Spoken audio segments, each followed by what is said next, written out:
आज हम लोग बात करने वाले हैं टैलेंट आइडेंटिफिकेशन। तो टैलेंट आइडेंटिफिकेशन कैसे करेंगे? तो टैलेंट आइडेंटिफिकेशन करने का एक तरीका ये भी होता है कि आप किसी भी ग्रुप स्टूडेंट्स के ग्रुप को एक जगह गैदर करें और उनसे पूछें कि भाई आपको किस किस चीज़ में इंटरेस्ट है। पहला तरीका ये हो गया कि वो अपने इंटरेस्ट के अकॉर्डिंग अपना स्पोर्ट्स या गेम चूज़ कर लें। ठीक है, फिर उस पर आप मेहनत करके उन पर वर्क करिए और उस पर रिजल्ट निकालिए कि कौन उसमें बेटर कर पा रहा है। दूसरा तरीका यह होता है टैलेंट आइडेंटिफिकेशन का कि आप एक प्रोसेस के तहत एक प्लेयर को तैयार करिए कि वो जिस गेम में खेलना चाहता है उसके लिए वो माइंड से रेडी हो जाए। जैसे मान लीजिए अब कोई बच्चा है गेम नहीं खेलना चाह रहा है, अब आप चाहते हैं कि वो गेम खेले और किसी गेम में अच्छा बने। तो सबसे पहले आपको क्या करना पड़ेगा, उसको थोड़ा सा इनकरेज करना पड़ेगा, उसको बताना पड़ेगा कि देखो गेम खेलने से ये फ़ायदा है, आपको फिजिकली फ़ायदा होगा, मेंटली भी फ़ायदा होगा और सोशली फ़ायदा होगा और कहीं न कहीं आपकी इकोनॉमिक कंडीशन भी बेटर होगी। तो जब ये सब चीज़ें उसको बता के प्रॉपर समझाई जाएँगी, तो उसका कहीं न कहीं मन होगा कि वो गेम में आए। फिर उस गेम में उसको कौन-सा गेम खेलना है, ये आपको पहचानना है, उसको उस गेम के अकॉर्डिंग इनकरेज करना है, गेम्स की स्किल सिखाना है। क्योंकि जब वो इस प्रोसेस से गुज़रेगा, तभी आपको करेक्ट मालूम पड़ेगा कि वास्तव में ये इस गेम में जाने लायक है कि नहीं, या हम इसको जहाँ ले जाना चाहते हैं ये वहाँ पहुँचेगा कि नहीं पहुँचेगा। इस तरीके से आप देख सकते हैं। और टैलेंट आइडेंटिफिकेशन का तो हिसाब ये है कि कम से कम जितनी जल्दी एज में अगर आप टैलेंट आइडेंटिफिकेशन कर लें उतना ही बेटर है। क्योंकि 5 से 10 साल एक टैलेंट को निखारने में लग जाते हैं। अगर बच्चा 10 साल की एज में आ रहा है तो उस टैलेंट को निखारने में 5 साल या 10 साल भी लग गए तो 15 या 20 साल की एज में वो निकलेगा। तो ये टैलेंट आइडेंटिफिकेशन जितनी जल्दी हो जाए, अगर 6 ईयर में हो जाए, 8 ईयर में हो जाए तो ज़्यादा बेटर रहता है। इससे क्या होता है, एक भरपूर टाइम मिल जाता है क्योंकि एक यंग एज में एनर्जी भी भरपूर होती है, पैशंस भी होता है। अगर कोच अच्छा मिले तो चीज़ें बेटर हो जाती हैं। और दूसरी चीज़ ये भी है कि अब जब आप इतनी स्किल निकाल रहे हैं और इतनी स्किल की प्रैक्टिस करा रहे हैं तो आपको कहीं न कहीं उसका फिजियोलॉजिकल कंडीशन भी देखनी होगी कि उसका हाइट क्या है, वेट क्या है, ऐज क्या है, वो क्या कर पाएगा, नहीं कर पाएगा। स्ट्रेंथ भी देखनी पड़ेगी कि उसकी जो फिजियोलॉजिकल स्ट्रेंथ है कैसी है।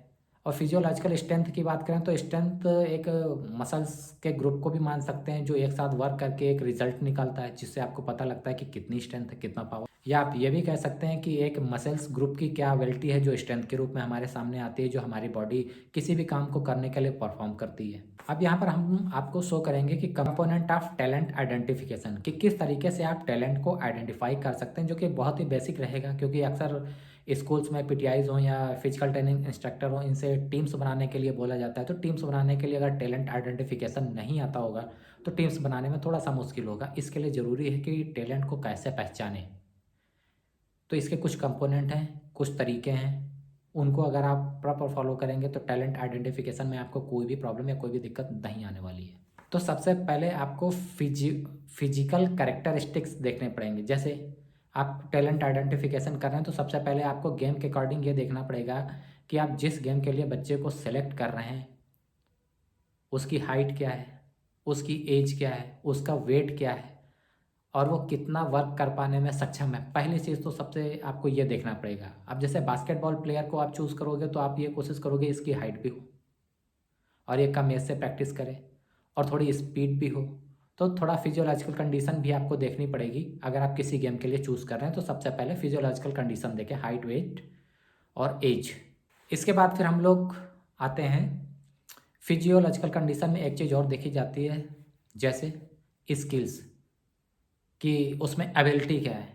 एबिलिटी में क्या देखेंगे, एंड्योरेंस कितना है, स्पीड कितनी है, फ्लेक्सिबिलिटी कितनी है, एजिलिटी क्या है, एंड्योरेंस कितना है। ये सब चीज़ें जब आप चेक करोगे तो आप उसकी स्किल्स को और ज़्यादा बेटर कर पाओगे। तो इन सब चीज़ों का भी टेस्ट करना है।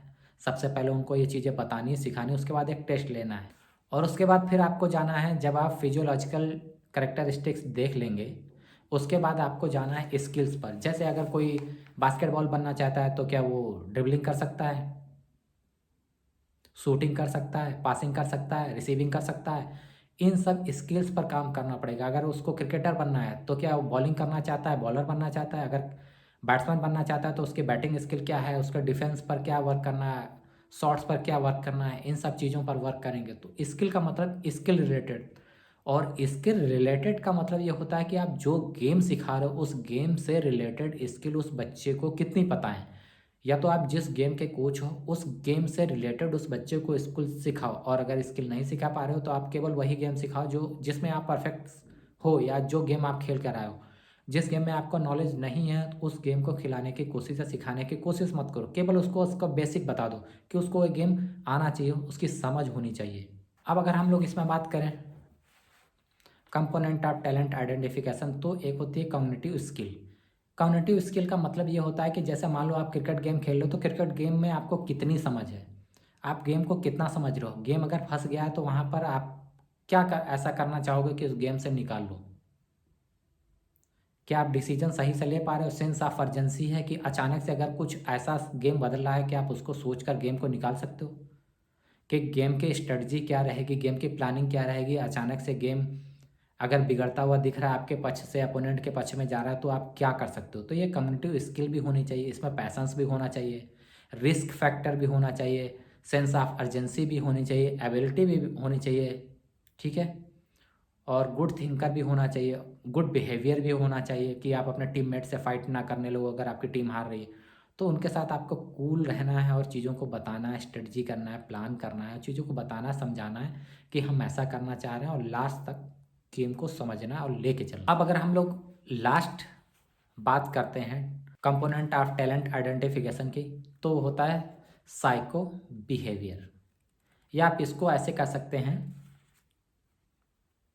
Psychological skill. अगर साइकोलॉजिकल स्किल मानेंगे तो ज़्यादा बेटर रहेगा। अब साइकोलॉजिकल स्किल में अगर आप देखेंगे बच्चे का, तो सबसे पहले ये देखेंगे कि डिज़ायर क्या है। क्या आप बच्चे को जिस गेम के लिए तैयार कर रहे हो, बच्चा भी उसी गेम के लिए सपने देख रहा है, बच्चा भी उसी गेम के लिए मेहनत करना चाह रहा है। ठीक है, अगर बच्चा वही गेम के लिए मेहनत करना चाह रहा है तो उसके लिए वो कितना एफर्ट लगा रहा है, कितनी मेहनत कर रहा है। अगर बच्चा सोचता है मैं बहुत बड़ा क्रिकेटर बनूं और उसमें मेहनत करने के लिए रेडी नहीं है, तो इसका मतलब वो केवल सोच रहा है, करना नहीं चाहता, वो अपना 100% नहीं देना चाहता। अगर किसी बच्चे के डिज़ायर है कि वो क्रिकेट खेलेगा या बास्केटबॉल खेलेगा, फुटबॉल खेलेगा, तो वो प्रैक्टिस में भी 100% देगा। मतलब डिज़ायर है उसकी क्रिकेटर बनने की, तो उसका एफर्ट भी क्रिकेट में लगेगा। अब ये है कि अब वो उसकी डिज़ायर है कि क्रिकेटर बनना है, फुटबॉलर बनना है, बास्केटबॉलर बनना, अब अपना एफर्ट भी लगा रहा है, ठीक है। अब उसका एटीट्यूड कैसा है, अगर उसका एटीट्यूड अच्छा नहीं है, गेम में जाने से पहले ही हार का डर आ गया, या गेम में उतरने से पहले ही चोट का डर आ गया, या गेम में जाते ही स्ट्रेटजी कुछ भी प्लान बिगड़ गया तो उसे लगा अब हमसे कुछ नहीं होगा, अगर ये उसके माइंड में आ गया तो भी प्लानिंग में प्रॉब्लम आएगी, साइकोलॉजिकल स्किल में प्रॉब्लम आएगी। क्योंकि साइकोलॉजिकल स्किल का मतलब होता है डिज़ायर, एफर्ट और एटीट्यूड। क्योंकि प्लेयर मैच में जीतेगा या हारेगा, मगर उसका जो मैच प्लेइंग एटीट्यूड है वो ख़राब नहीं होना चाहिए, वो लूज नहीं होना चाहिए।